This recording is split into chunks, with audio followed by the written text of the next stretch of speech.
Hello everyone, watching on YouTube and listening on Spotify. It's another episode of NRG Insights.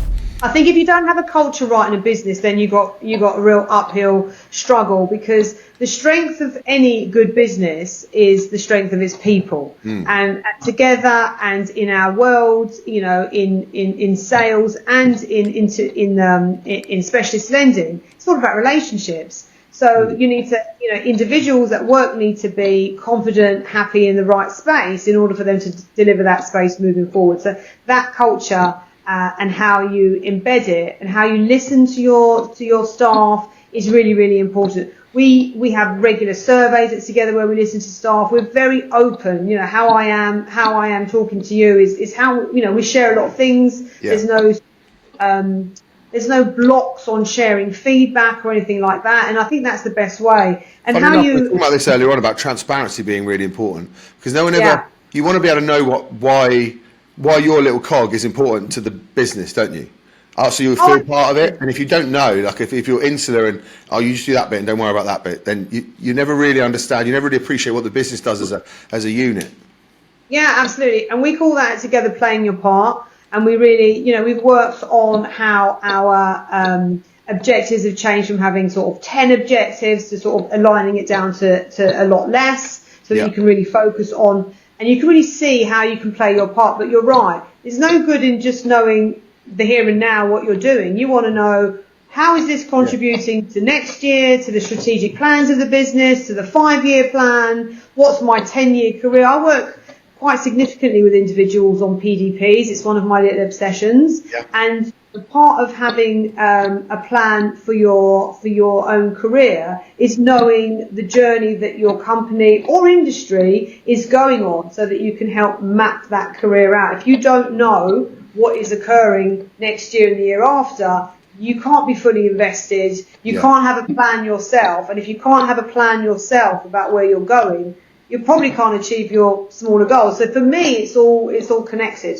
Let's touch on that actually. So say people have to do their own professional development type plans. If you're a small brokerage, or it's something, beginning of the year, something we're all thinking about how we can kind of progress.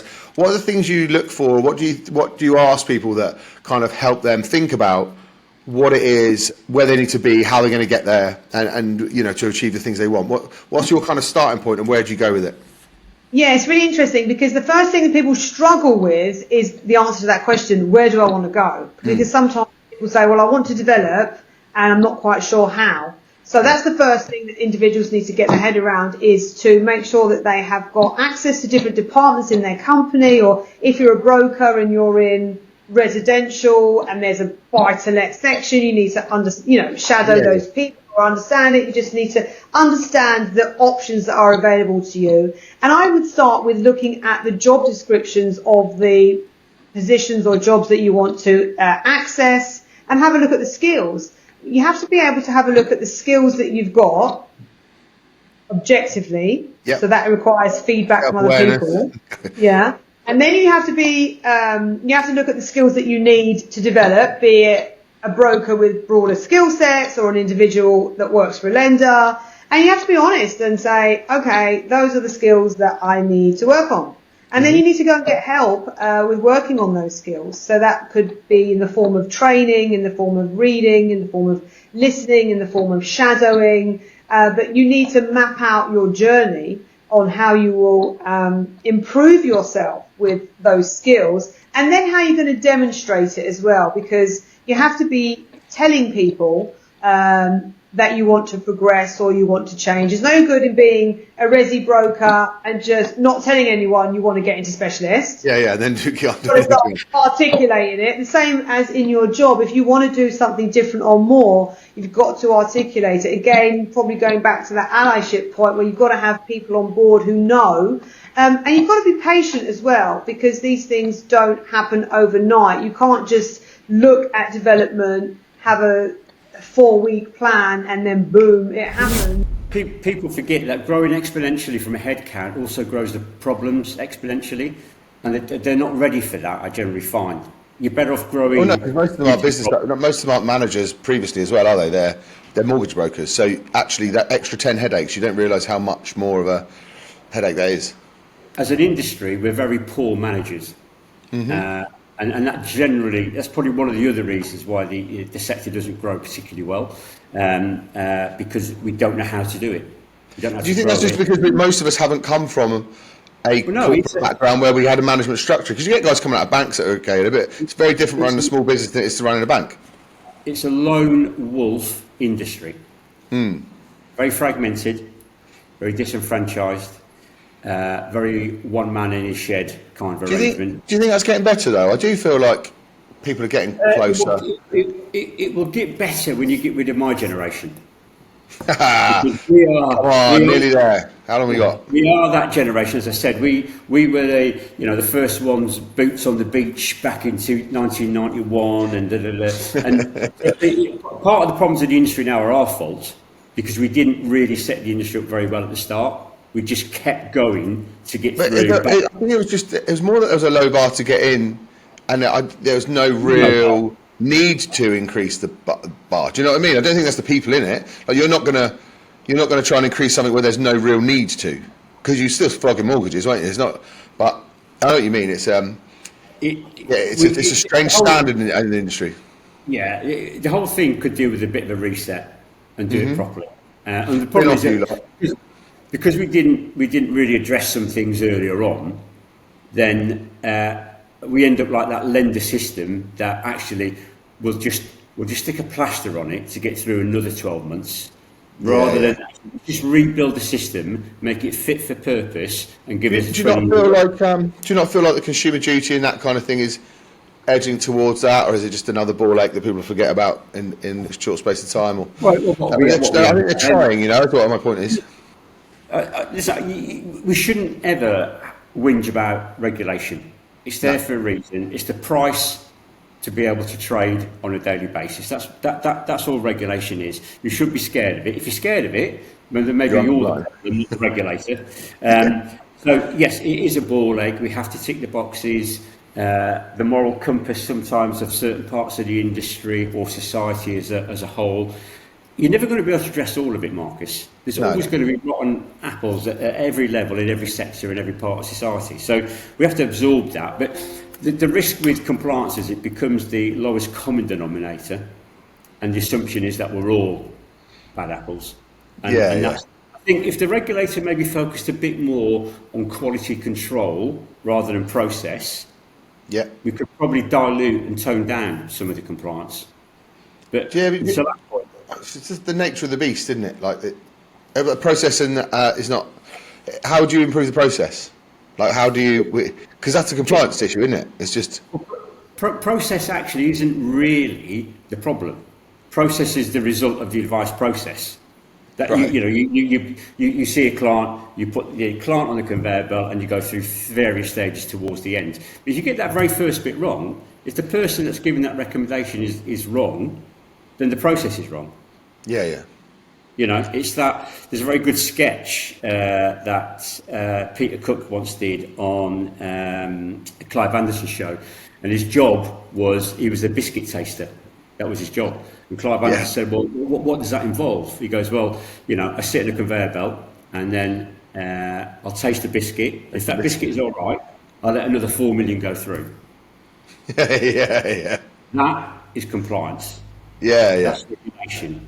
Okay, so we're never going to be able to make that a perfect process where every biscuit tastes good.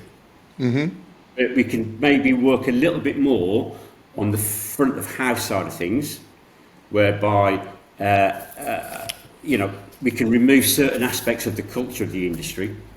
That wouldn't be a bad start, I don't think. You can't build relationships over a screen, and it's just not the same. You can't read the mood music in the room. You can't see what's going on, and who's having challenges with who, and how you try and address some of those situations. You can't do that on a screen. Do you know what? Interestingly enough, I think one of the best people managers I know, I think, is Michael Allison at Roma, and he sits when everyone comes in. He sits near the front, and he sees people's reaction as they come in. Then he knows where the problems are going to come. And he knows who to speak to, or who to maybe back off a bit to, whoever it might be. And he sees that from a reaction. And there's no way you can get that in a Zoom. It's just impossible. Because everyone smiles when they come on.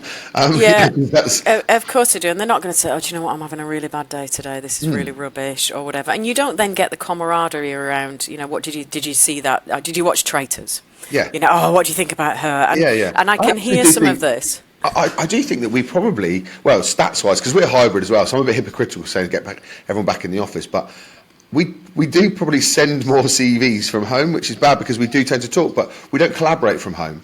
We don't get better as a business. We don't get people. I mean, we're all very blessed that we're all senior here at the moment. So, but when we get trainees in, it would be selfish of my 12-year, 15-year experienced recruiters to go, well, I want to work from home because someone taught you. And so it's not just the younger generation, it's also the older generation who are getting quite selfish. Like, yeah, we probably could do our job from home. And I don't really need to get better, if you like. I mean, we all do, but you know what I mean? I could sustain a living doing what I'm doing, but how selfish is that? Because someone taught me, and I got good by sitting next to someone who's good. So I just... Correct. It's both sides of it. It's the younger generation and the older. We all need to have a look at it and go, well, we've got to give a bit back, and they need to take from us. Yeah, I mean, I'm never going to impose 5 days a week, and probably because the car park can't stand all of those people, and we haven't got enough desks because we brought some. So we haven't now because we probably have. But we closed one of the offices close by and moved everybody into under the same roof. Yeah. So that causes problems around capacity. We could do it, but it wouldn't necessarily be as comfortable and as luxurious as the space that we've got today. And I'm never going to say we need to be in 5 days a week. But if one of the team managers says to me, "I want my team in 5 days a week," then I will support them. Yeah. Because they will have assessed whether or not that's the right thing. There's something happening for that to happen, right? Managers don't just make decisions for the sake of making. We don't. If you could all work from home and perform exactly the same and have the same collaboration training, we would do it, right? Yeah. I think where we have challenges is probably you've got some teams where you absolutely would like them in more often, because it actually supports the working and the business and them as individuals. Whereas you'll have other teams where you can say, actually, if you only came in once a month, it's not going to make any difference because you can still do your role in the same way, and that's okay. So you've got the disparity between these different teams because you get one that's saying, well, why do they not need to be coming in 5 days a week and I'm in 5 days a week? They don't speak like that, obviously. It's Birmingham, so they don't. They've still got the same pitch, but not the same accent.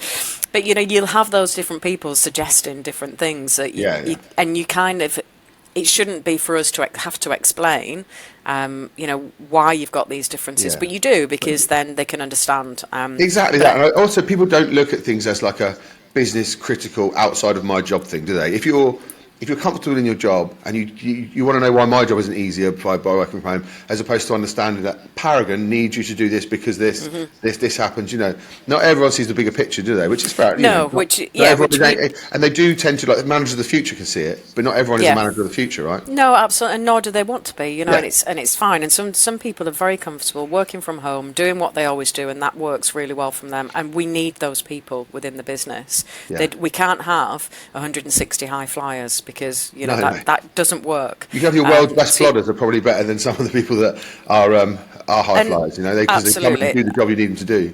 Yeah, absolutely. And so we need that real blend of individuals. But similarly, I think that it's a real tough one. And I say I'm not going to impose back in the office 5 days a week. I am no Donald Trump. Maybe similar colour hair, I think, but that's about it. There are no other similarities. You got me going on this now. The one bugbear I have, because obviously I interview hundreds of people about it, and the one thing I struggle with is when people say, well, I've built my life around working from home.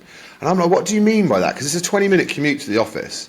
So if you're talking about doing your washing and stuff, like, tough luck. You have to do your washing at night like the rest of us. Yeah. If you're talking about the fact that it's cheaper then. If you're talking about the fact that you like to have a nap.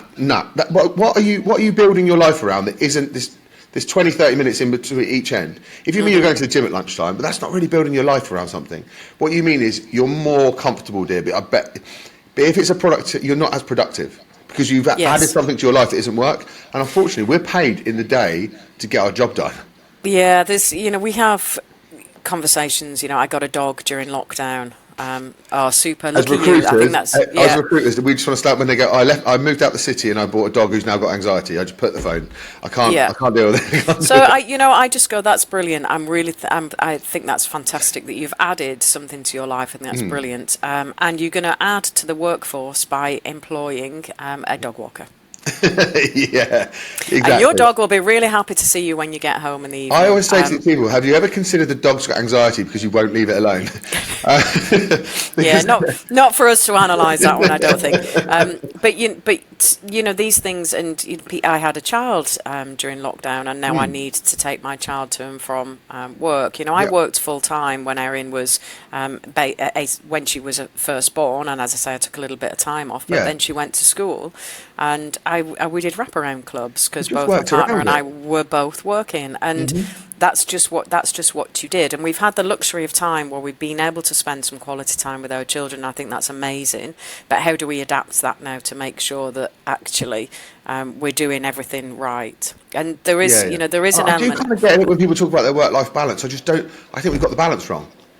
I think your work is really, really important, and also I think it's important to show your kids that I work really hard because I want you to work really hard.